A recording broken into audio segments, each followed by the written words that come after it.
pretty exciting, and to work the servicing missions that followed. So that was a pretty special set of missions. Worked on a number of planetary missions, communication satellite, space flight missions. So really had an opportunity to work on a lot of really exciting missions, really cool hardware, and then somewhere in the kind of the early 2000s, had an opportunity to join the NASA team and be a test director. And so I went through the certification. The test director is one of the voices that you hear on launch day that is executing the steps of launch countdown. And so I got my launch certification. My very first launch in that role was at TEECS 126. And I had an opportunity to do that a number of times. I became the chief of launch and landing before the shuttle program was over. And so I had an opportunity to as a manager to oversee the launch and the landing operations. When shuttle came to an end, a little bit after that, I went to work for the Ground Systems Development and Operations Program.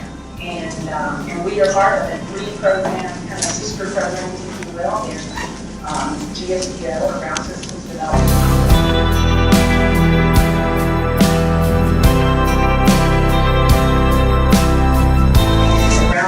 So that we can put this rocket and the spacecraft together, and then we can test it and we'll launch it, and then once this mission's done, we can go recover it. So a pretty exciting job that we have there. And then just sharing a little bit on the rocket piece of this. SLS is an rocket capable of launching spacecraft, habitat, and support systems that are needed for working in space, and so there are various configurations of that vehicle that allow us to visit multiple destinations. And then last but not least is the Orion spacecraft. That is the crew module. It's capable of taking humans farther into space than ever before. And again, you'll see on the kind of when we see the whole thing put together, here's the end, you'll see it's sitting there on the top. So. Let's see.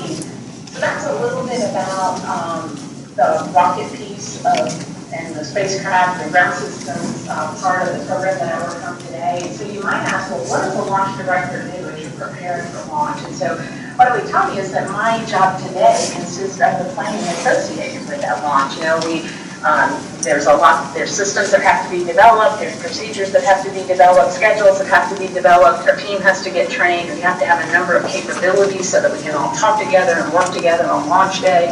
And so all of these things are in work, and they're all in work at the same time. And so that in itself kind of creates an extra challenge, but one that sometimes makes it fun because you have the opportunity to influence how the other piece is going to work as opposed to having something that's already complete.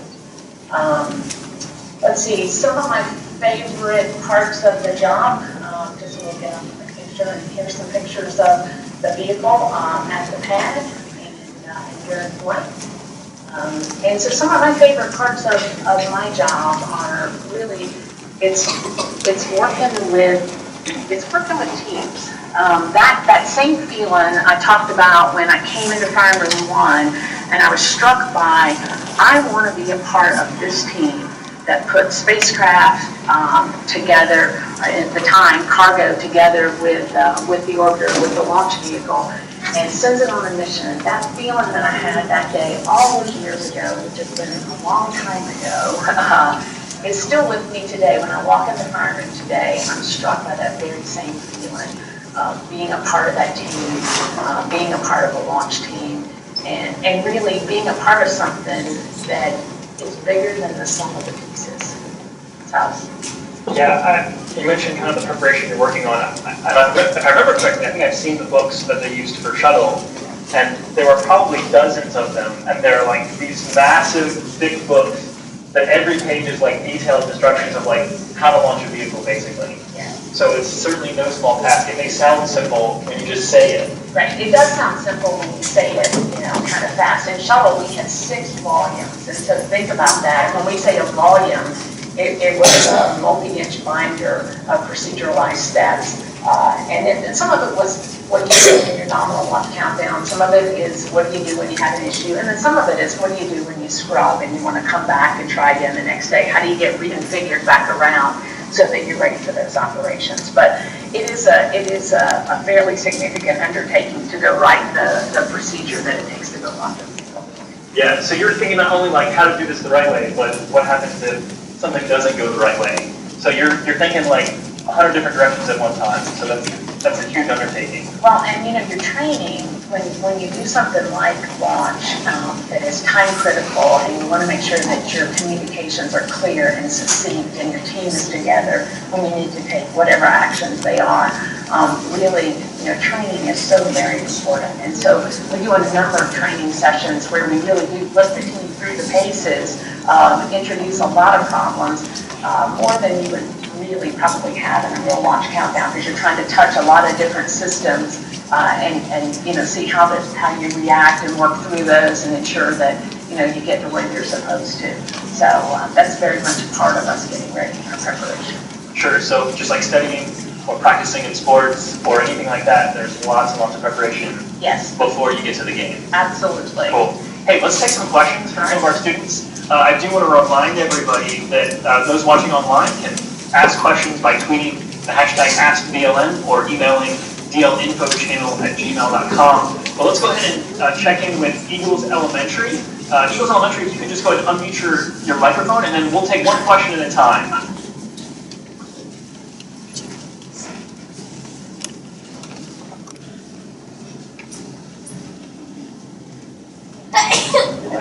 My name is Aaliyah, and I'm from Eagles Elementary School. My question is, how does it feel to be the first female launch director in charge of the next generation space program?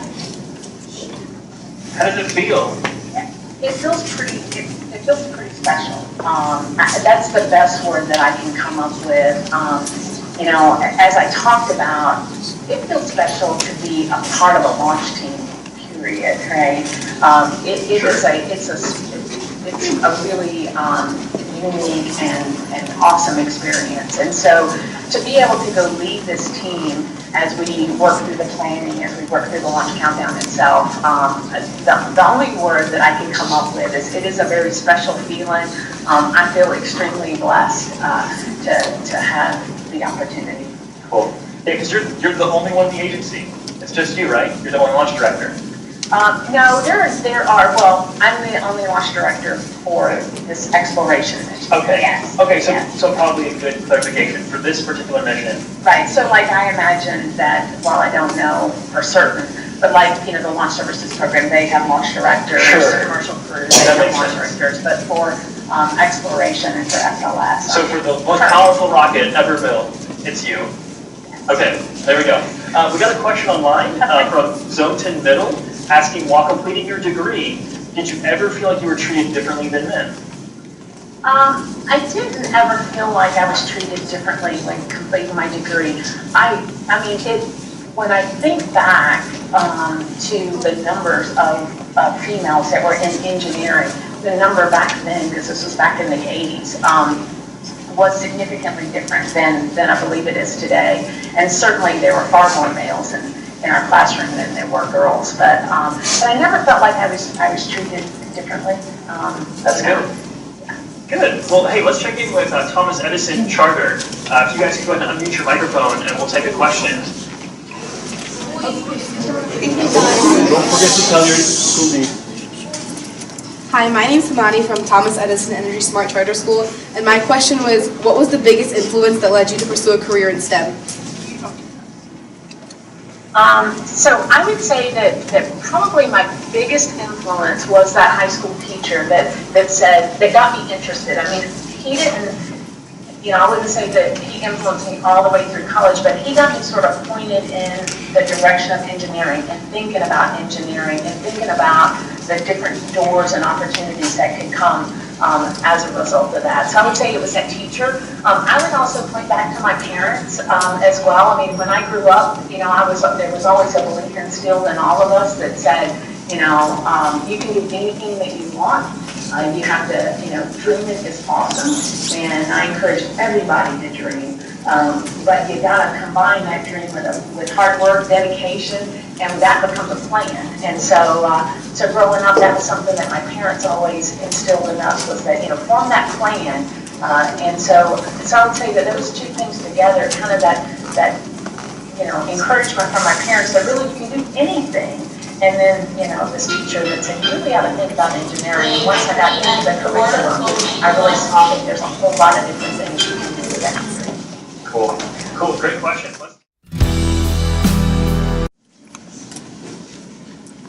Hi. Do you have much pressure on you when you're expected to do your job well and you have to accurately launch a rocket? Is there pressure? So I would say the answer is yes, obviously. I think that, because it's a tough job, right?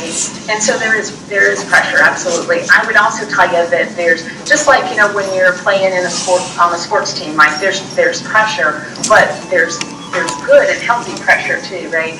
And so you want to kind of, be in that, and I'll call it the zone, where you're in that healthy pressure, because you don't have all day to get a rocket off the ground, right? You have some time constraints, and you got to go work through sometimes work through some challenges.